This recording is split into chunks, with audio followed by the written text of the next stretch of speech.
வணக்கம் நண்பர்களே. பிடிக்காத ஒரு உணவு அப்படின்னு ஒன்று இருக்குது அப்படின்னா எனக்கு சப்பாத்தி பிடிக்காது. எல்லாருக்குமே பிடிக்காத உணவுன்னு எப்படியாவது லைஃப்பில் ஏதாவது ஒரு உணவு இருக்கும். அந்த உணவை அவங்க திரும்பி கூட பார்க்கவே மாட்டாங்க. அதை சாப்பிடணும்னு நினச்சாலே அவங்களுக்கு அப்படி வேறு வழி இல்லாமல் சாப்பிட வேண்டிய சூழல்லாம் நிறைய வரும். ஸோ அந்த மாதிரி தான் எங்கள் வீட்டில் எப்போ சப்பாத்தி பண்ணாலும் எனக்கு எங்கள் அம்மா இட்லி இல்லை தோசை இல்லைன்னா பழைய சாதம் இதில் எதையாவது ஒன்று நமக்கு கிடைச்சிரும். ஸோ சப்பாத்தியிலேருந்து நான் எஸ்கேப் ஆயிடுவேன். ஆனால் இப்போ அப்படி இல்லை. நான் இருக்கிற இடம் நார்த் இந்தியா. ஸோ இந்த நார்த் இந்தியாவில் நம்ம எங்கே பார்த்தாலும் ரொட்டி தான். ஸோ ரொட்டியை நம்ம தவிர்க்க முடியல. ஏன்னா நான் ரைஸ் எல்லாம் வாங்கி வச்சுருக்கிறேன், ரைஸ் சாப்பிடுவேன். ஆனால் சில சமயங்களில் கேண்டீன் போனால் நமக்கு அங்கே ரொட்டி தான் கொடுக்குறாங்க. அந்த ரொட்டியை தவிர்த்து வேறு எதுவுமே கிடையாது. சரி, எங்கேயாவது பார்ட்டி ஃபங்க்ஷன் இந்த மாதிரி இன்வைட் பண்ணுறாங்க, சரி போகலாம் அப்படின்னு பார்த்தா அங்கே கூட ரொட்டி தான், தந்தூரி ரொட்டி அது இதுன்னு எல்லாம் வச்சுருக்குறாங்க. ஸோ சில நேரம் சூடாக சாப்பிட்டா அது நல்லா தான் இருக்குது, நல்லா இல்லைன்னு நம்ம சொல்லவே முடியாது.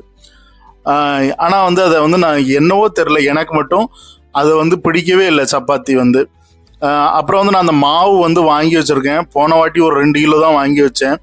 இங்கே நம்ம ஊர் மாதிரி பேக்கெட் மாவு கிடைக்காது. பேக்கெட் 1 கிலோ 2 கிலோ மாவெல்லாம் கிடைக்காது. டைரெக்டாக 5 கிலோ 10 கிலோ மாவு தான் கிடைக்கும். 2 கிலோ பேக்கெட்டே, இந்த லூஸ் பேக்கெட்டே கிடையாது. இல்லைன்னா நம்ம ரைஸ் மில்லில் போய் அங்கே மாரி மாவு மில் இருக்குது, அங்கே போய் நம்ம லூஸில் தான் வாங்கணும்.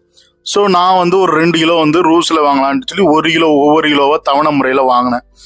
அதுவே போன வாட்டி வாங்கின 1 கிலோ கெட்டு போய் மாவெல்லாம் தூர தான் போட்டேன். ஸோ அதனால் இந்த வாட்டி அப்படி ஆயிடக்கூடாது அப்படின்னு சொல்லிட்டு, ஸோ அந்த ஸ்டேஜ் தாண்டறதுக்கு முன்னாடி நம்மளா எடுத்து பண்ணிடுவோம் அப்படின்னு சொல்லிட்டு இன்னைக்கு சப்பாத்தி பண்ணேன். சப்பாத்தி எப்போவுமே இதில் என்ன பிரச்சனை இருக்குது அப்படின்னா நம்ம சாப்பிடும்போது அது ஒரு டைஜஷனுக்கு கொஞ்சம் நேரம் எடுக்கிற மாதிரி நமக்கு ஒரு தோணுது. ஆனால் இங்கே முழு உணவே இங்கே சப்பாத்தியாக தான் இருக்குது. சப்பாத்தி, ரொட்டி, ஃபுல்கா, தந்தூரி ரொட்டி இந்த மாதிரி தான் இருக்குது. நான் நிறைய இடங்களுக்கெல்லாம் போயிருக்கிறேன். அங்கே நிறைய இடத்துல சுட சுட கொடுப்பாங்க நெய் போட்டு. ஸோ நெய் போட்டு கொடுத்தாங்கன்னா அதை சாப்பிட்றதுக்கு ரொம்ப அருமையாக இருக்கும். சாப்பிட்றலாம் சூடாக சுட சுட நம்ம எதுனாலுமே சாப்பிட்லாம். கொஞ்சம் ஆறிடுச்சு அப்படின்னா அது நல்லா இருக்காது.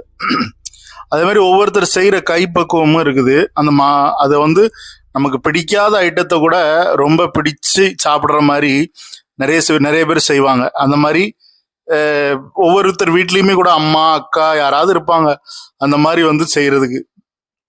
ஆனால் எனக்கு சப்பாத்தி எவ்வளவுதான் சூப்பராக செஞ்சு கொடுத்தாலும் நான் விருப்பப்பட்டு சாப்பிட மாட்டேன், கஷ்டப்பட்டு சாப்பிடுவேன்.